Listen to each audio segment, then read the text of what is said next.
I'm Chris Walton, editor of UUWorld magazine. I'm here in Dewey Square in Boston with Harvard Divinity School professor Dan McKanan to talk about his new book, Prophetic Encounters, Religion and the American Radical Tradition.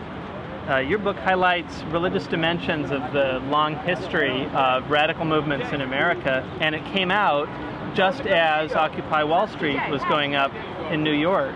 Where would you place the Occupy movement in the American radical tradition? When I think of Occupy Wall Street and Occupy Boston, I think all the way back to the 1820s when working people gathered at First Universalist Church in Philadelphia.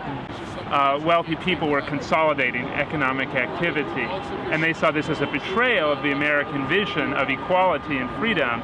And they organized what they called the Working Man's Party. People had a common identity as workers and needed to exercise political power in proportion to that. So this same theme of the 99 and the 1 is something that's deeply rooted in our history, and we have many predecessors to draw inspiration from as we do the work today. And what's different about Occupy? Is there a way in which it's unlike previous progressive movements? The kind of blending of the ethos of the 1930s, when many people were out of work, many people were struggling and organized around that, with the ethos of the 1960s, when college students especially were benefiting from the great economic growth of the previous couple of decades, and we're saying, how can we make sure that that economic prosperity is shared widely? So now we're seeing a period where all those economic gains of the post-war period are being lost, but we still have that legacy of student activism. So we have the chance for really exciting alliances between student activists and persons experiencing homelessness, persons experiencing unemployment, really the whole spectrum.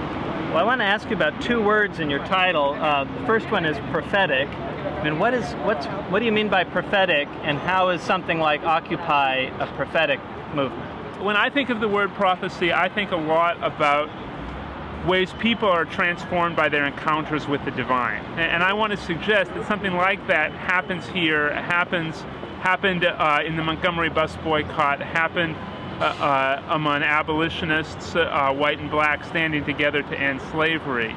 When people encounter one another deeply, when they find the power that they have in fighting against oppression, there's something spiritually transformative about that. It's something like religious conversion, and I want to celebrate that.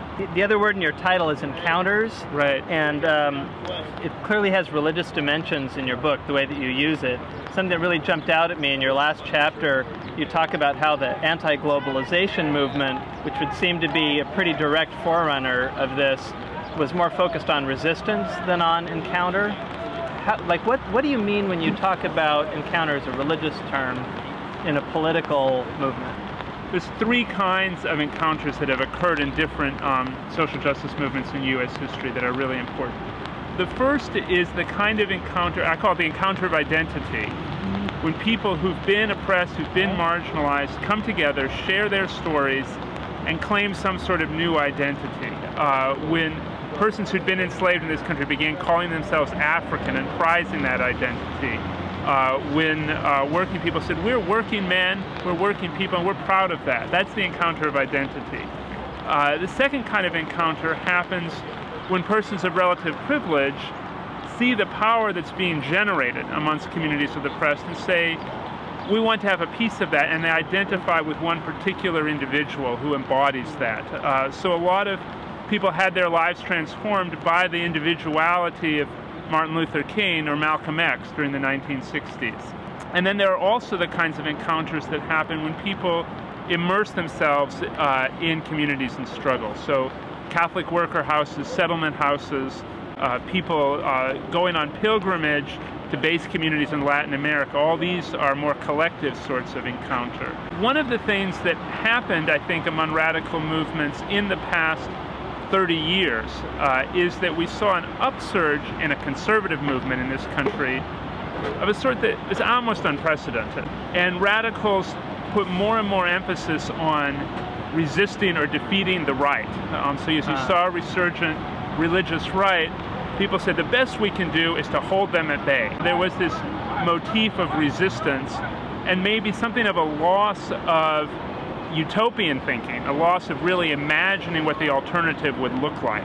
And the way I think we get to that positive vision is through encounter. And so what's really exciting to me about the Occupy movement is that there's space. People are not just coming to a one-off demonstration, but are spending deep time together, developing practices of participatory democracy, sharing the wisdom of the tradition and the wisdom of right now in a way that I think will help us to imagine what a world beyond the hyper-capitalist reality we have now could be. Well, thank you very much. It's great to come down and see Occupy Boston with you.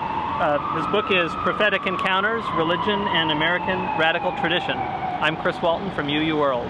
Thank you so much, Chris. It's been delightful to do this with you. Thanks.